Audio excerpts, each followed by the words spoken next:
Olá, meus irmãos! É com muita alegria que estamos aqui para mais uma aula de teologia. E hoje, o assunto da nossa aula, o tema da nossa aula é: qual é a realidade da salvação? Esse é o assunto da nossa aula de número 3. Estamos estudando todo mês de agosto, soteriologia, doutrina da salvação. Estamos na penúltima aula. E hoje vamos trazer aqui algo maravilhoso para nossas vidas. Vamos entender a realidade da salvação. Bom, e vocês sabem, para poder entender essa matéria de soteriologia, tudo sobre a salvação, é necessário lembrar um pouco de quando tudo isso aconteceu. Quando foi que veio a necessidade da salvação? Primeiro já estudamos a matéria de antropologia, estudo do homem. E depois que Deus faz o homem e coloca no jardim, e você já viu, entra ali o pecado. Aí vem a outra matéria, hamartiologia, estudo ou doutrina do pecado. Quando o pecado entra, logo em seguida, capítulo 3 de Gênesis e o versículo 15 vai dizer que o próprio Deus, ele faz agora a primeira profecia messiânica. Ele diz que de uma mulher vai nascer alguém que vai esmagar a cabeça da serpente. Bom, como você sabe, o próprio Deus faz o primeiro sacrifício na Bíblia, onde pega de pelo de um animal, veste Adão e Eva. Porque a justificação humana falha. Naquele momento, Deus faz um sacrifício e agora veste Adão e Eva. Isso aqui já está apontando para essa tão grande salvação. E como vocês sabem, o próprio Deus foi quem fez a primeira profecia, libera a primeira profecia messiânica, lá em Gênesis 3:15. Então agora, nessa matéria de soteriologia, vamos estudar sobre a salvação. Hoje, o nosso tema é: qual é a realidade da salvação? Bom, entendemos que tudo que aconteceu no Antigo Testamento já nos mostrava o que ia acontecer no Novo Testamento, no Brit Hadashah, Nova Aliança. Bom, já entendendo isso aqui, que houve a necessidade, porque o pecado entra no mundo por meio de Adão e Eva. Agora o próprio Deus, ele diz, vai vir um. E por meio desse aqui, que vai esmagar a cabeça da serpente, vocês de novo terão comunhão com Deus. Bom, mas esse nome salvação, essa palavra salvação, é uma palavra de amplo sentido, que abrange todos os atos e processos redentores, a saber, justificação, redenção, graça, propiciação, imputação, perdão, santificação, glorificação. A salvação procede de Deus e não do homem. Bom, esse aqui é o nosso assunto, sobre a salvação. E para poder entender melhor sobre a salvação, o ser humano ele precisa entender que para voltar até essa comunhão com Deus, não é de qualquer jeito. Exige agora uma postura do ser humano que aceita essa tão grande salvação. Logo, o nosso Deus ele não obriga você a aceitar, não. Ele oferece. Quando você responde a essa salvação, você precisa fazer alguma coisa. Por quê? Porque acreditamos que a salvação, ela não é incondicional. Não, ela é condicional. Logo entendemos que o ser humano, se eu fosse criar alguma coisa hoje, eu teria todo o controle daquilo que eu criei. Você mesmo. Se você criar alguma coisa, você diz logo, eu sou dono, eu vou controlar. Mas com Deus, ele não fez o ser humano assim. Deus ele não fez o ser humano como um bonequinho para controlar, não. E isso aqui eu acho maravilhoso porque Deus coloca no homem o livre arbítrio para ele decidir o poder de escolha. Tá aqui.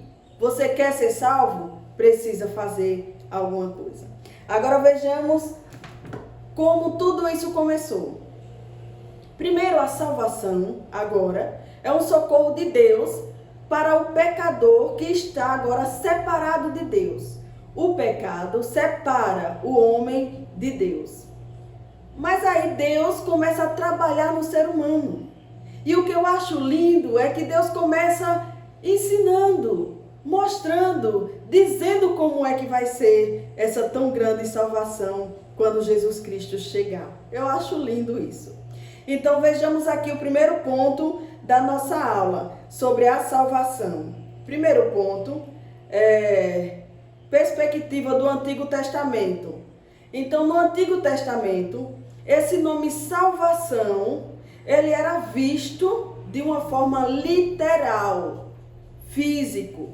Ou seja, no Antigo Testamento era visto de uma forma a salvação. Como é que era vista? Vamos ver. A salvação física de perigo, inimigo e exílio.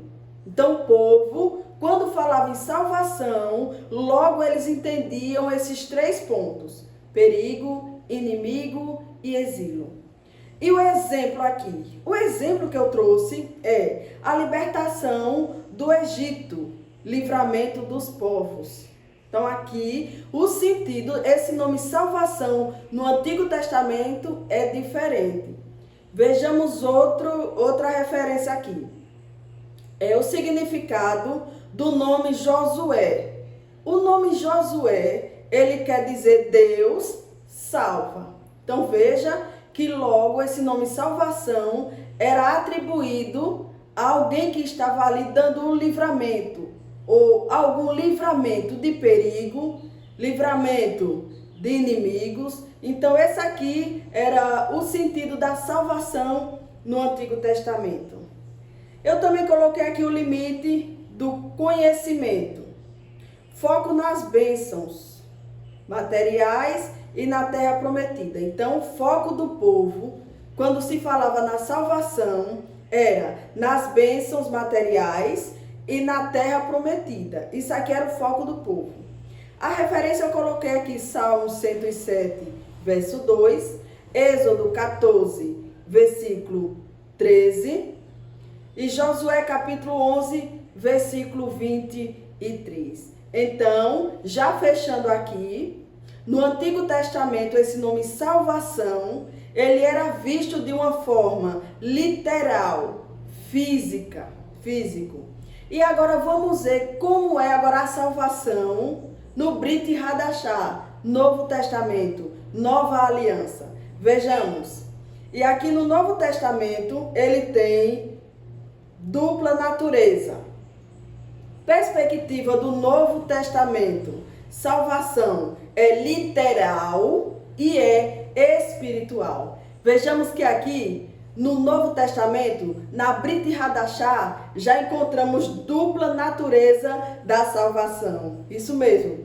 Primeiro, salvação do pecado espiritual e das obras da carne.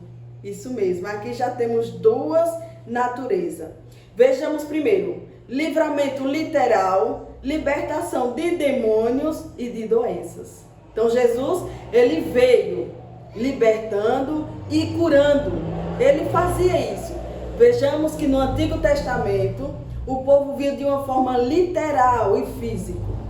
E tudo que era literal e físico já apontava para Jesus Cristo. Louvado seja Deus. Então a salvação espiritual.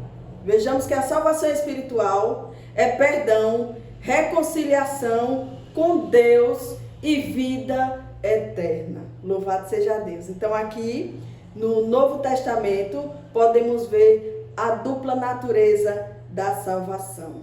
Então, já entendendo isso aqui, precisamos avançar agora, porque o povo estava aguardando um rei.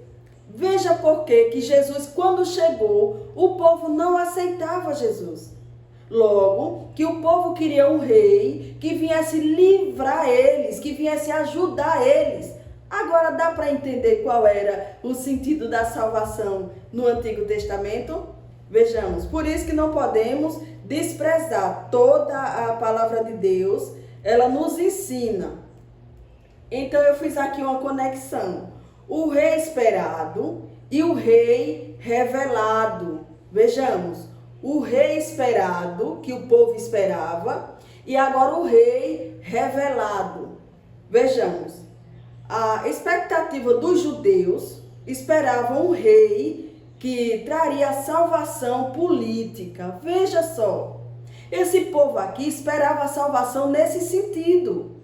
Então ele diz, o rei que vai vir vai ser um rei que vai nos livrar, vai nos trazer a salvação política.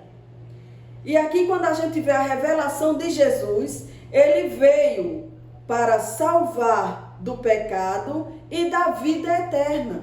Então vejamos aqui, Jesus quando ele vem para salvar do pecado e dar a vida eterna. A compreensão maior, a verdadeira salvação não é só física, mas espiritual. Então agora chegou o rei esperado e o rei que foi revelado.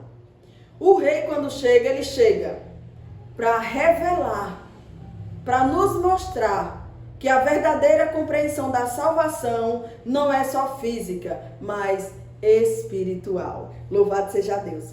Então a jornada da compreensão do livramento. Então o livramento terreno para a salvação eterna. Eles esperavam um rei que viesse para livrar eles, para salvar eles daqui, livrar ele dessa condenação, livrar ele desse problema que estava acontecendo aqui, porque eles estavam esperando essa salvação de uma forma literal, para livrar ele dos políticos. Então, aqui entendemos que foi o motivo dos judeus rejeitarem o rei. Porque ele diz, esse rei precisa trazer para a gente a salvação política. E como esse rei não trouxe a salvação política, esse rei veio para cá revelando, dizendo que veio salvar do pecado e da vida eterna. Que é isso? Eles não aceitaram.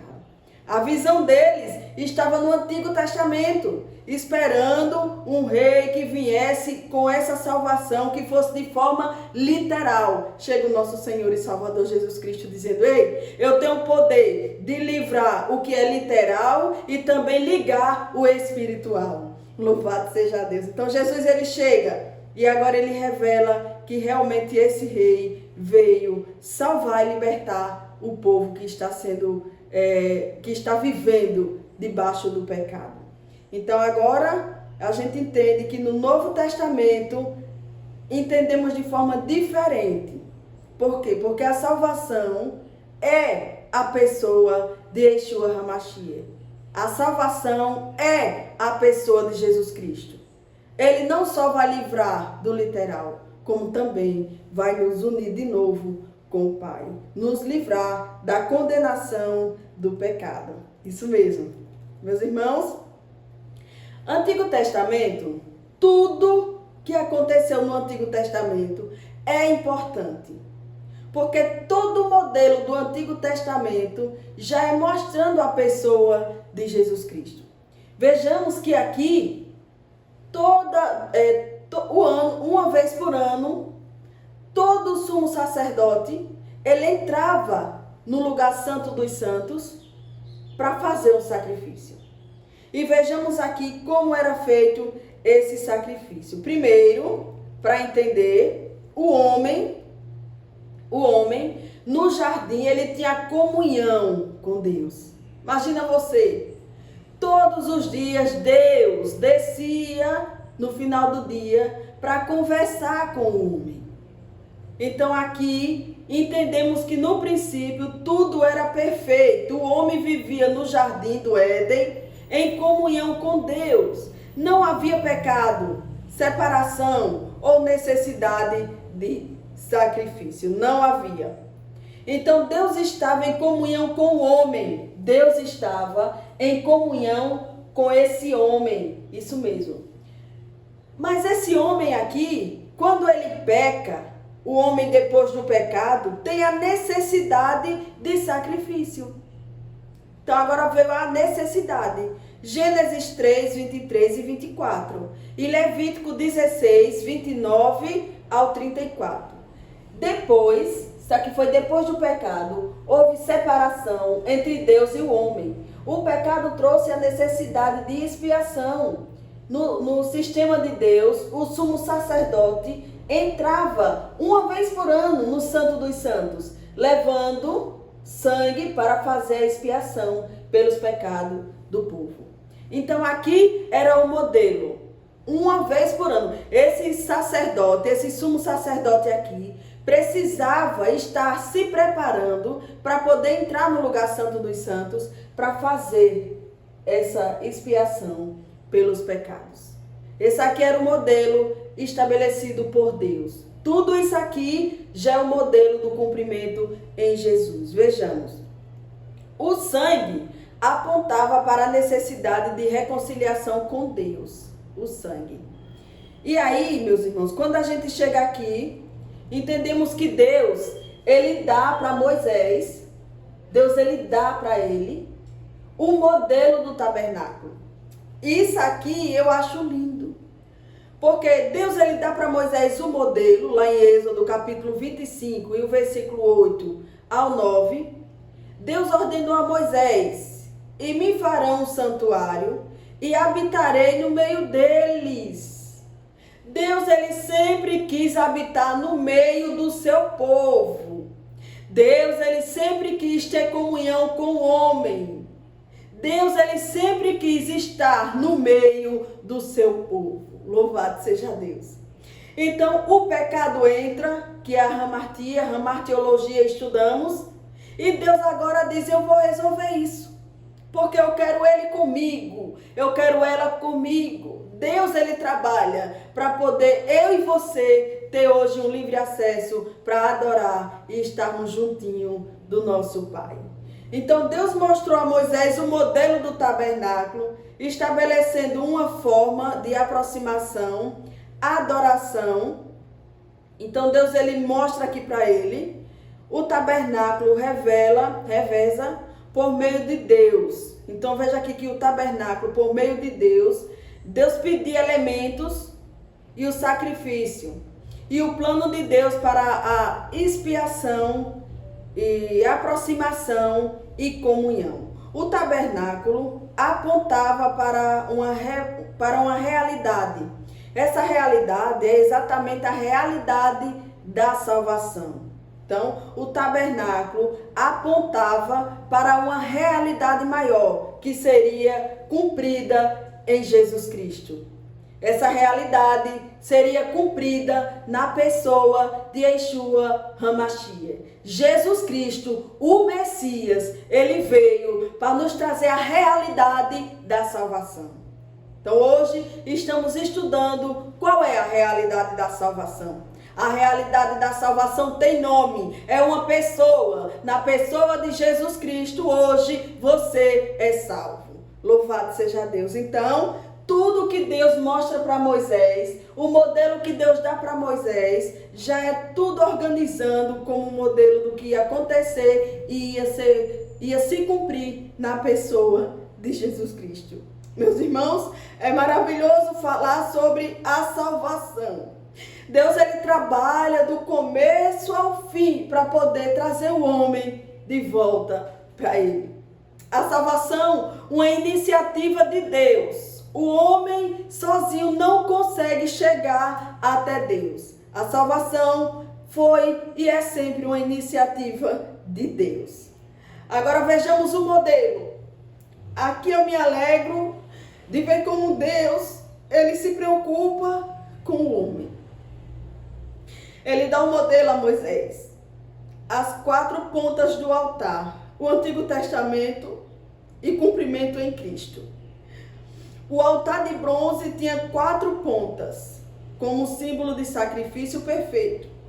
que apontava para a salvação completa em Cristo. Êxodo, capítulo 27 e o versículo 2.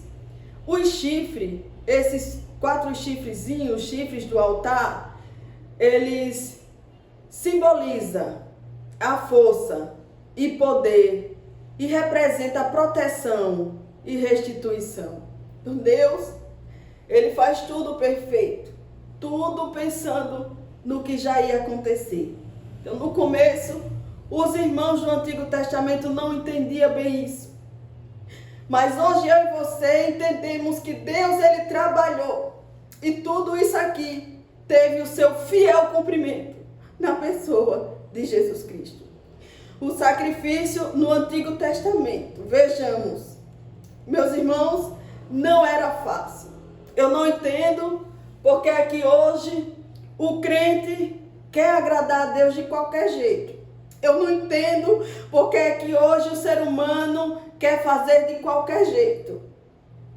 Deus, Ele exigia algo no Antigo Testamento para poder subir como uma essência agradável às narinas de Deus. E isso tinha um sacrifício.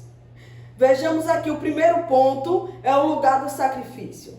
O altar era o lugar determinado por Deus para o sacrifício. Vejamos o que ele diz. Ele diz a Moisés: edificarás um altar de sacrifício ao Senhor. Êxodo capítulo 27 e o versículo 1. Antes da substituição, tinha o sacrifício.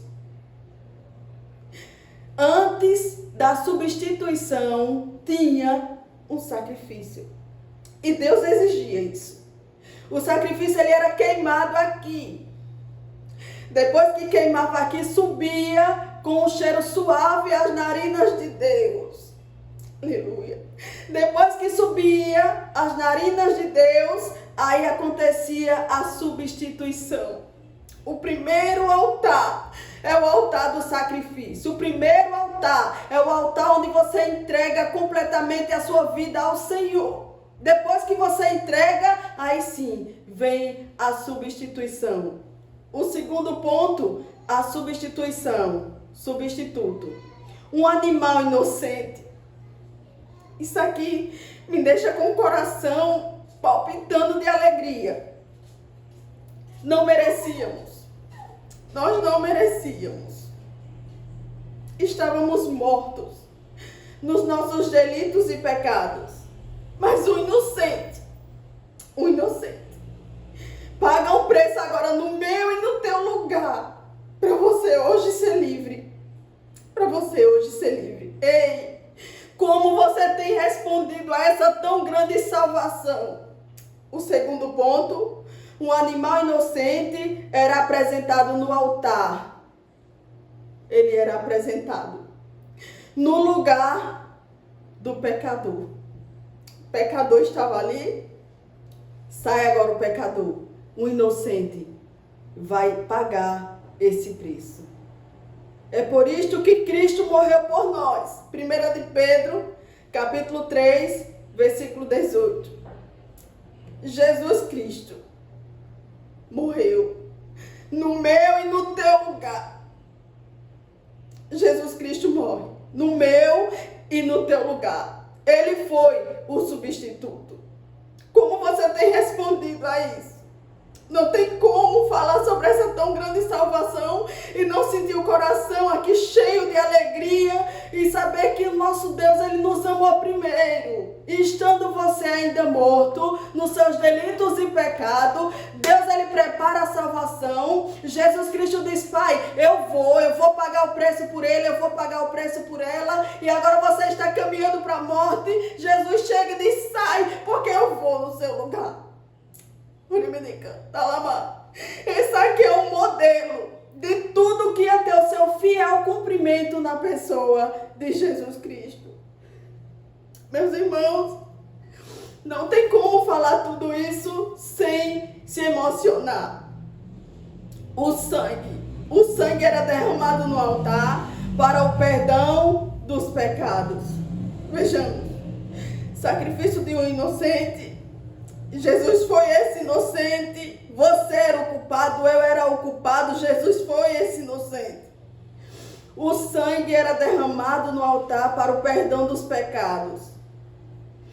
Sem derramamento de sangue não há remissão. Hebreus capítulo 9, versículo 22. Depois de tudo isso feito, chegamos no resultado de tudo isso. Começou com o sacrifício. Veio para a substituição. Depois veio para o derramamento de sangue. E agora você tem o resultado. Expiação. O sangue fazia expiação pelos pecados e trazia cobertura. Porque a vida da carne está no sangue. Levítico capítulo 17, versículo 11. Só que aqui, quando o sumo sacerdote terminava de fazer tudo isso aqui, que saía do Santo dos Santos, o homem já estava com todo o pecado de novo. Por quê? Porque aqui era somente para cobrir. Mas ele não tirava. Esse sacrifício cobria, mas não tirava. Mas Jesus, ele é o Cordeiro de Deus que tira o pecado do mundo. Jesus tem o poder de tirar o pecado do mundo. Aqui era o modelo de que todo ano precisava um sumo sacerdote fazer isso. Todo ano. Jesus, ele foi uma única vez. Paga o preço. E agora, por meio do sangue de Jesus Cristo, houve a expiação. O sangue fazia a expiação. E o sangue de Jesus purifica o pecador. Meus irmãos, isso é algo maravilhoso. Sem derramamento de sangue não há remissão de pecado. Hebreus capítulo 9, versículo 22. O cumprimento no Novo Testamento. Cristo. O sacrifício perfeito. O sumo sacerdote todo ano precisava fazer isso. Jesus Cristo é o Cordeiro de Deus que tira o pecado do mundo. João capítulo 1, versículo 29. Ele se ofereceu uma vez por todas, sem pecado. Hebreus 10, 12. Com uma única oferta, aperfeiçoou para sempre os que são santificados. Hebreus 10, 14. Porque Cristo, nossa Páscoa, foi crucificado por nós. 1 Coríntios capítulo 5, versículo 7. O resultado em Cristo. Olha o resultado em Cristo. Perdão. Pelo sangue temos remissão dos pecados. Efésios capítulo 1, versículo 7. Reconciliação. Fomos reconciliados com Deus pelo sacrifício de Cristo. Romanos 5, 10. Justificação. Somos justificados gratuitamente pela sua graça. A graça é um favor imerecido. Você não merecia, eu não merecia. Romanos capítulo 3, versículo 24. Vida eterna. Temos vida eterna em Jesus, pelo sangue de Cristo. Hebreus capítulo 9, versículo 15. Acesso a Deus. Temos livre acesso ao Senhor. Temos livre acesso ao Senhor dos santos, pelo sangue de Jesus. Hebreus 10, 19 ao 22. Isso aqui é o resultado do que Jesus fez por mim e por você na cruz do Calvário. A salvação. O resultado da salvação. O altar apontava para Cristo, que é o sacrifício perfeito. Ele morreu por nós e nos deu a salvação. Êxodo capítulo 30, versículo 30 ao 35. Vejamos aqui os elementos do incenso, do santo dos santos. Vejamos que lá eu mostrei para você o primeiro sacrifício. Antes de ter a substituição, tinha um sacrifício. E aqui vamos encontrar 4 elementos. 4 elementos. Aqui em Êxodo capítulo 30, versículo 30 ao 35. Os elementos do incenso do santo. O óleo da unção. Primeiro óleo da unção. Segundo, a gente vai ver consagração do sacerdote para o serviço de Deus. Estoraque, Êxodo 30, 34, fazia parte do incenso dos santos. Ônica, lá em Êxodo capítulo 30, versículo 34, um dos elementos da composição do incenso. Gálbano, incenso puro, Êxodo 30, 34 ao 35, formavam com outros elementos o perfume santo. Veja, no lugar de sacrifício, no altar de sacrifício, e eu sinto Deus aqui, o altar de sacrifício, antes da substituição, tinha um sacrifício, precisava desses 4 elementos. E não eram elementos fáceis de achar, não. Eram elementos que precisava ir atrás e buscar para poder formar isso aqui, para poder subir um cheiro suave às narinas de Deus. Não era algo fácil. O que é que aprendemos aqui? É que o salvo em Jesus, a pessoa que responde a essa tão grande salvação, precisa passar pelo altar do sacrifício. Eu não sei o que é que você precisa sacrificar para adorar o Senhor, para agradar o Senhor, para poder subir como um cheiro agradável, um perfume agradável às narinas de Deus. Talvez você precise sacrificar algo para agradar a Deus. O que é que você precisa sacrificar hoje? Vejamos. Os 4 elementos que fazia parte desse sacrifício no altar. O primeiro, vejamos aqui os 4 elementos do incenso do altar no Antigo Testamento. O primeiro, estoraque. Esse estoraque era uma resina aromática usada pelo seu perfume agradável.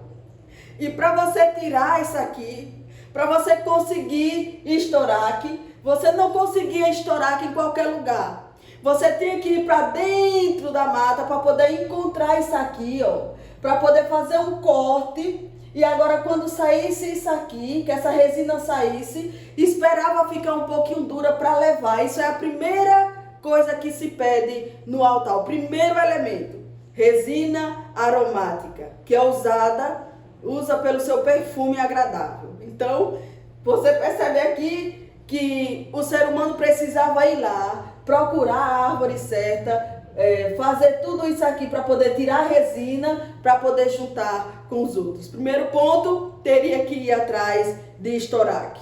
Teria que ir atrás do estoraque. Segundo ponto, ônica. E essa ônica, ou onixa, ela é tirada do molusco marinho. Isso aqui não era encontrado em qualquer lugar, não. Tinha que mergulhar, tinha que ir buscar lá no fundo, tinha que ir buscar esse molusco marinho para tirar essa parte aromática da concha. E aí tirou um cheiro suave. E aí misturava junto com o estoraque. Então, o segundo ponto é onixa, ou ônica, que é tirado do molusco marinho. Vejamos que os elementos que eram usados para fazer o sacrifício, para subir um cheiro suave, não era algo fácil, não. Mas eles iam buscar para poder montar essa essência, para subir como um cheiro agradável às narinas de Deus, porque isso fazia parte do sacrifício no altar, do primeiro altar. Terceiro é o gálbano. O gálbano é uma resina vegetal. Então tirava esse cheiro, que era um cheiro forte. Aqui da resina era um cheiro forte e peculiar, usado na aromatização. Então isso aqui era tirado também, e era muito difícil de encontrar isso aqui, meus irmãos. Não era fácil, não era em qualquer lugar que encontrava isso, não. Mas fazia parte do altar de sacrifício todos esses 4 elementos, para poder subir com um cheiro suave às narinas de Deus. E aí encontrava e levava para juntar com o onix e com a estoraque. Então levava para juntar, para fazer essa essência. Último ponto, o incenso puro. O incenso puro, resina pura. Essa resina aqui pura e preciosa é um símbolo da consagração e adoração ao Senhor. Tudo isso aqui Coisa difícil de se achar. Como é difícil nos dias de hoje. Como é difícil nos dias de hoje encontrar isso aqui. Tudo isso aqui simbolizava consagração e adoração ao Senhor. Como tem sido a sua adoração? Como você tem apresentado o seu altar de sacrifício ao Senhor? Tem gente que não se preocupa, que faz de qualquer jeito, mas para o Senhor precisamos olhar e ver como é que estamos fazendo, porque isso aqui vai subir como um cheiro suave às narinas de Deus. Antes da substituição, tem esse altar, o altar do sacrifício. Eu não sei se você está entendendo, mas eu sinto a presença de Deus. Tudo o que acontecia no Antigo Testamento já mostrava para o cumprimento em Jesus. Jesus Cristo, ele veio, ele fez uma entrega total por mim e por você. Ele vai até o fim na cruz do Calvário. E por meio de Jesus hoje, você tem a salvação. Louvado seja Deus. Como é que está sendo a sua adoração? Depois dessa substância, eram misturadas e preparadas. Êxodo 30, 35. E temperarás com sal, puro e santo. Agora detalhe, o sal não fazia parte dos 4 elementos. Não, ele não fazia parte. Esse sal aqui, então o sal, ele fazia parte do preparo, mas não era um dos 4 elementos. Veja que os 4 elementos tinha que buscar com muito sacrifício, não era fácil de achar, mas era exatamente o modelo que tinha que pegar todos, fazer uma mistura e aí coloca o sal e aí subia uma essência, um cheiro agradável às narinas de Deus. Eu não sei qual é o perfume que está exalando de você, eu não sei como é que você está levando para o altar a sua vida, mas Deus está falando conosco hoje através dessa aula, que para poder adorar Ele, você precisa sim fazer algum sacrifício. Eu não sei o que é que você precisa deixar, eu não sei o que é que você precisa mudar, mas alguma coisa precisa fazer no altar do sacrifício para poder então você ver a substituição. Louvado seja Deus. Meus irmãos, eu sinto muito a presença de Deus nessa aula. Vejamos, Cristo nos amou e se entregou a si mesmo por nós, como oferta e sacrifício a Deus em aroma suave. Aleluia. Vejamos que o homem precisava ir buscar. Jesus diz: eu sou esse sacrifício. Eu vou fazer o sacrifício e eu sou a oferta. Eu sou o sacrifício. Eu é quem vou fazer isso. E assim ele veio. Cristo nos amou e se entregou a si mesmo. Cristo se entregou a si mesmo por nós, como oferta, sacrifício a Deus e aroma suave. Isso aqui é muito forte. Isso é muito forte, meus irmãos. Êxodo capítulo 30, versículo 30 ao 35. E Efésios capítulo 5, versículo 2. Jesus Cristo. Jesus cumpriu. Ele é a salvação. Qual é a realidade da salvação? Jesus Cristo. Jesus Cristo é a realidade da salvação. Jesus cumpre. Ele cumpriu. Ele é a salvação. Sabe o que ele diz? Sacrifício e oferta não quiseste. Aleluia. Sacrifício e oferta não quiseste, mas um corpo me preparaste. Meus irmãos, Jesus Cristo. Somente Jesus Cristo, 100% Deus e 100% homem. Ele foi quem veio e agora, como Deus une o Pai a nós e como nós aqui, Ele une ao Pai. Sacrifício perfeito, só Deus, Jesus Cristo, 100% Deus e 100% homem. Jesus Cristo, Ele diz: Pai, sacrifício e oferta não quiseste, mas um corpo me preparaste. O sacrifício de Jesus Cristo na cruz do Calvário nos trouxe pela sua propiciação comunhão e vida eterna, reconciliação na Brit Hadashah, nova aliança. Nova aliança, por meio de Jesus Cristo. Só existe salvação por meio meio de Jesus Cristo, porque Ele é o caminho, a verdade e a vida. E ninguém vai ao Pai a não ser por Ele. Qual é a realidade da salvação? Nosso Senhor e Salvador Jesus Cristo. Ele é a nossa salvação. Que Deus abençoe em nome de Jesus.